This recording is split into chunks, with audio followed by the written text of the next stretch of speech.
Assalamualaikum warahmatullahi wabarakatuh. Perkenalkan, nama saya Ferdian Ahmad dengan NIM 2432090038. Nah, di sini saya akan memaparkan materi terkait laporan arus kas metode langsung dari aktivitas operasi. Nah, sebelum kita memasuki materi, apa sih laporan arus kas itu? Laporan arus kas adalah laporan yang melaporkan arus kas masuk dan arus kas keluar utama dari sebuah perusahaan selama periode tertentu. Nah, di sini ada informasi yang berguna mengenai kemampuan perusahaan untuk menghasilkan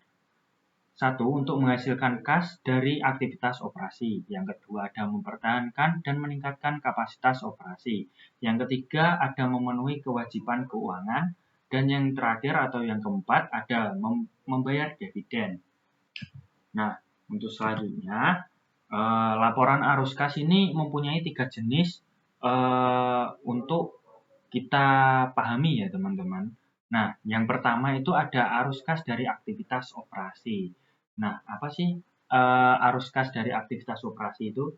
Nah, di sini arus kas dari aktivitas operasi adalah arus kas yang berasal dari transaksi yang mempengaruhi laba neto perusahaan.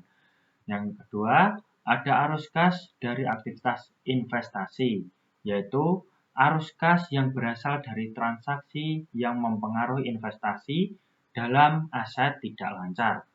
Yang terakhir, ada arus kas dari aktivitas pendanaan. Nah, yaitu arus kas yang berasal dari transaksi yang mempengaruhi utang dan ekuitas perusahaan. Nah, untuk selanjutnya itu ada sumber dan penggunaan kas. Nah, di sini ada 3 sumber dari aktivitas tadi, yaitu operasi, investasi, dan pendanaan. Nah, aktivitas operasi masuk atau penambahan untuk kas, yaitu dari penjualan produk dan penyediaan layanan. Sedangkan untuk arus kas keluarnya, itu untuk pembelian persediaan, pembayaran gaji karyawan, dan pembayaran pajak. Sedangkan investasi, arus kas masuknya yaitu dari penjualan aset tetap, penjualan investasi. Untuk arus kas keluarnya, yaitu membeli aset tetap dan pembelian investasi. Sedangkan dari yang pendanaan, itu arus kas masuknya dari penerbitan liabilitas jangka panjang, penerbitan saham. Dan untuk arus kas keluarnya, itu untuk membayar dividen kepada pemegang saham dan pembelian saham treasury atau pembelian kembali saham biasa. Nah, di sini penyusunan laporan arus kas itu ada 2 metode ya teman-teman. Nah, metode pertama itu adalah metode langsung atau direct method.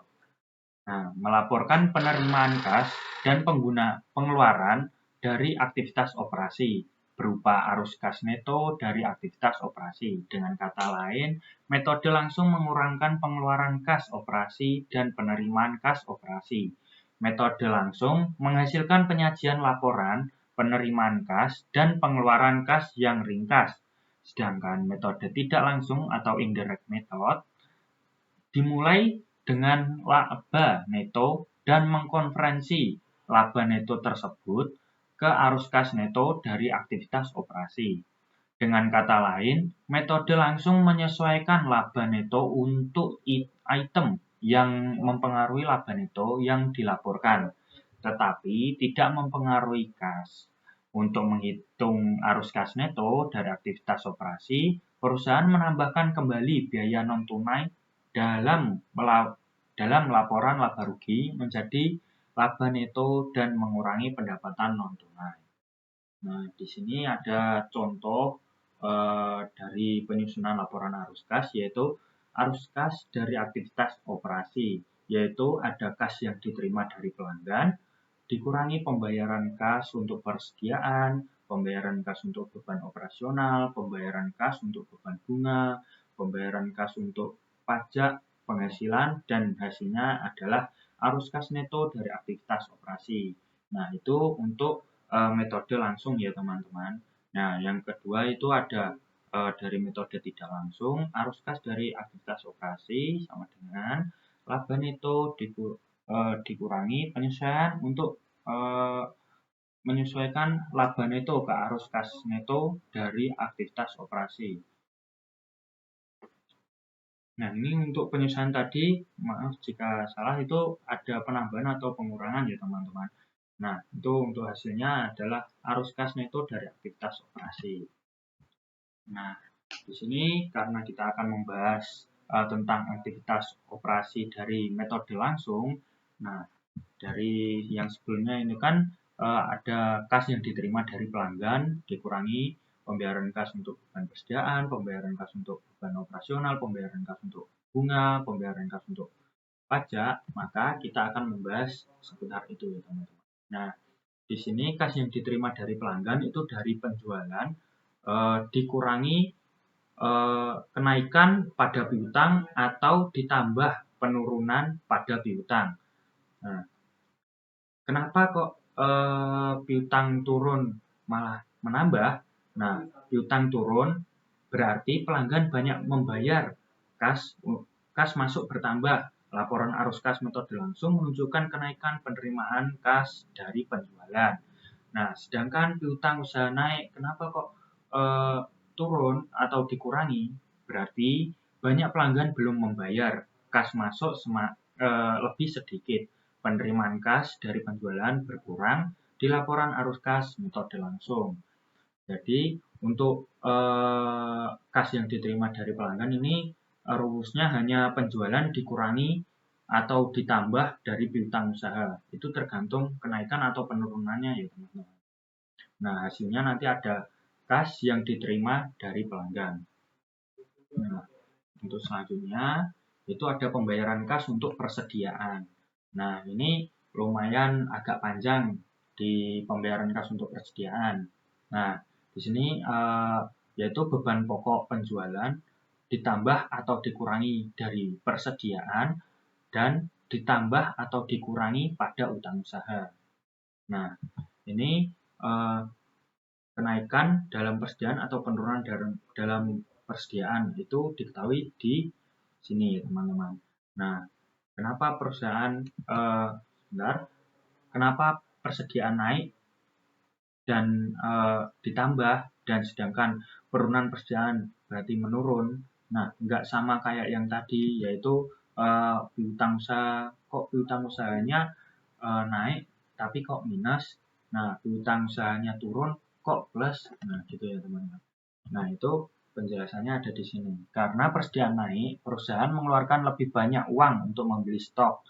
Nah, pengeluaran kas untuk beban pokok penjualan, pembelian bahan atau barang dagang bertambah. Nah, sedangkan persediaan turun, banyak stok lama yang dipakai, pembelian baru berarti sedikit. Kas keluar untuk beban pokok penjualan berkurang.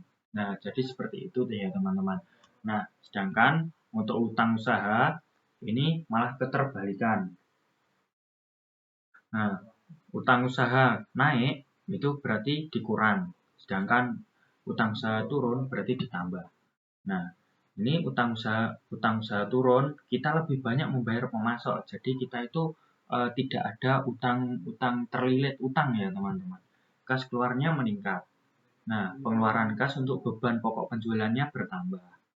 Nah, sedangkan utang usaha naik, banyak barang dibeli tapi belum membayar. Berarti kita itu banyak mengeluarkan hutang-hutang ya teman-teman. Kita banyak menghutang pada pemasok. Nah, kas keluar berkurang, pengeluaran kas untuk beban pokok penjualan lebih kecil.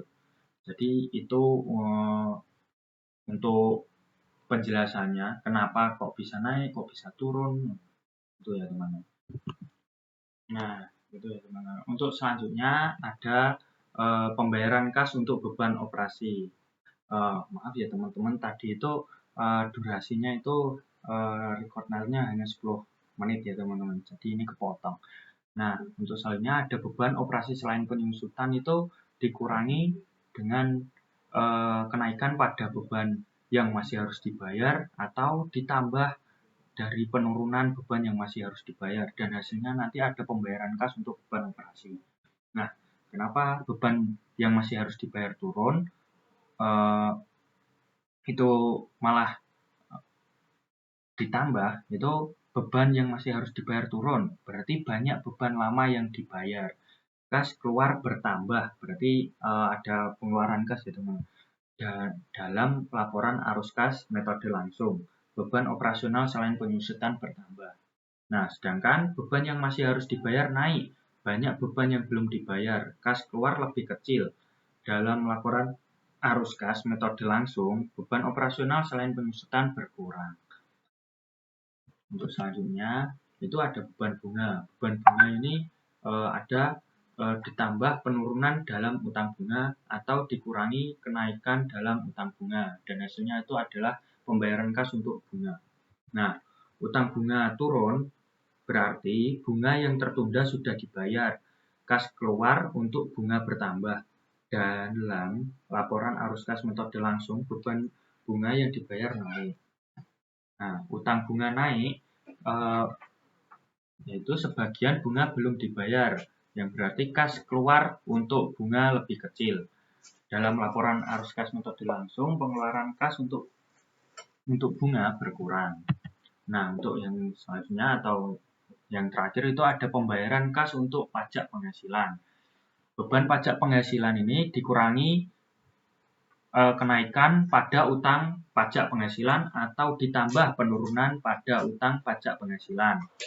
Nah, dan hasilnya nanti adalah pembayaran kas untuk pajak penghasilan. Utang pajak penghasilan turun, berarti perusahaan membayar pajak yang tertunda. Kas keluar untuk pajak penghasilan bertambah. Dalam laporan arus kas metode langsung, pengeluaran kas untuk pajak penghasilan meningkat. Nah, untuk yang utang pajak penghasilan naik, sebagian pajak belum dibayar, kas yang keluar untuk pajak berkurang. Dalam laporan arus kas metode langsung, pengeluaran kas untuk pajak penghasilan berkurang. Nah, itu saja pembahasan kita kali ini. Untuk contohnya ada di next video, teman-teman. See you the next time. Terima kasih. Tawarannya tempat yang bukan tanpa tujuan, aku terbang kejar ke bulan harapan.